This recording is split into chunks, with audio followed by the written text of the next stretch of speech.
I was just told to confirm or else it would be canceled. Yeah, Yeah. 10:30 on today. Okay, sorry, 10. And this is a 3 days process. Remind me again how much it is? If you're gonna go the whole procedure, it will be $2,137, and we only accept cash because we don't have any card machine in our clinic.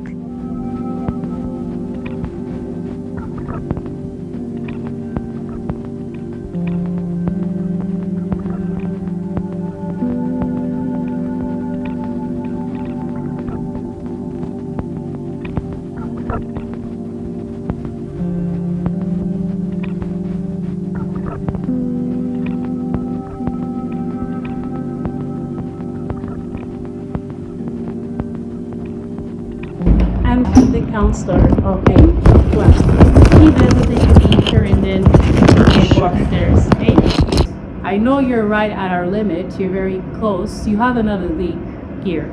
Our limit is 24.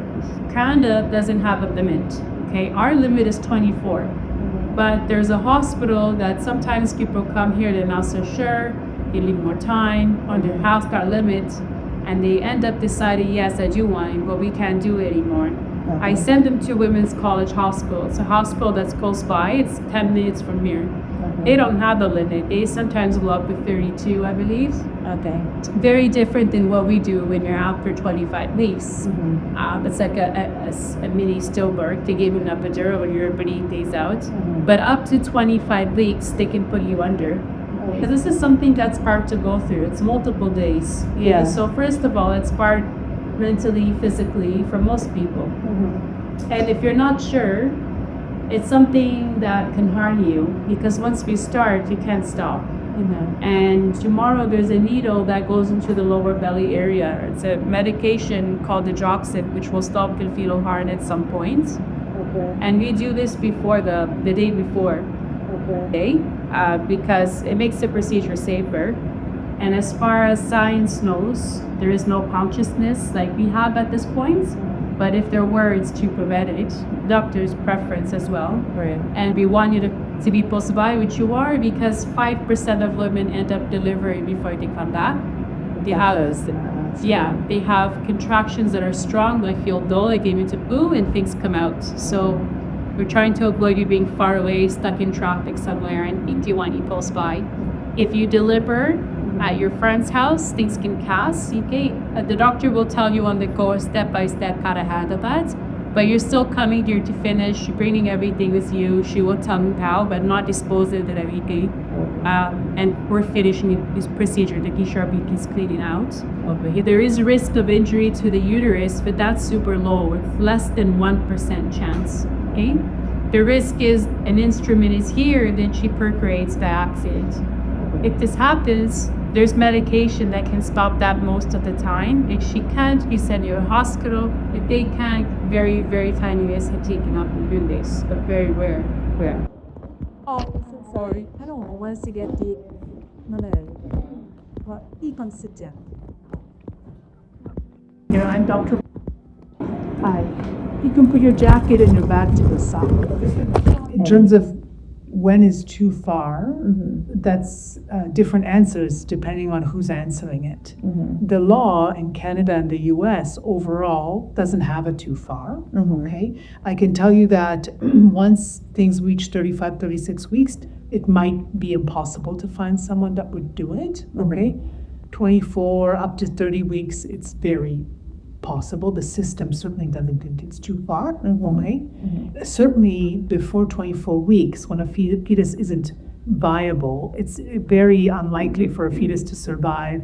And if there is something like that, it will be at 22 weeks, the absolute earliest. And usually it's not a perfect thing. So there's sequelae, there's issues that that has because of how early the birth was. So in that situation, there's very few clinicians that would consider that life. Okay. At this stage, I would say that what is inside is something that depends on you for existence, and that's not something that is the lie. Okay. Part of that is the feticide, the injection to stop the fetal heart. Part of that is because it also tends to be a shorter duration of a procedure. And anything that's shorter is associated with less blood loss, so it's a little bit of a safer thing. And it also ensures that if there is any kind of perception whatsoever, it's not there when we're doing the procedure. When somebody is desperate for the abortion, Right.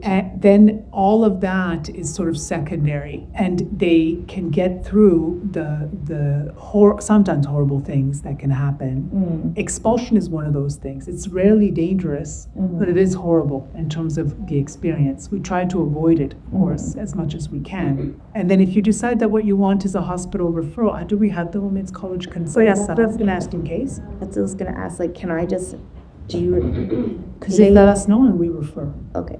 And do they have like? Sometimes you hear like, oh, your health has to be in danger. The fetus at like, No, don't that's have to do anything. classic abortion care. That kind of abortion care hasn't been in Canada since like the 1960s. So they don't ask you anything. You don't have to prove like, oh, I'm at risk or anything like that. Absolutely not. They have the ability to take the fetus out and to complete the abortion well beyond 24 weeks. Right. They just do it a little bit differently in that case.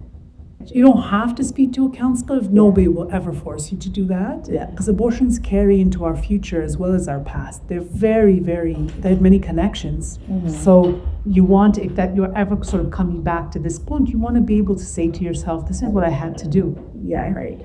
And understand that a lot of women do this because they already have 2 kids and they can't take care of another one. And studies have shown that their actual children thrive better if they feel that way, that they can't handle to have there's also a lot of benefits to society in general. So families tend to be able to have a higher socioeconomic status. Patients can complete their plans, which generally involves education or employment or things like that.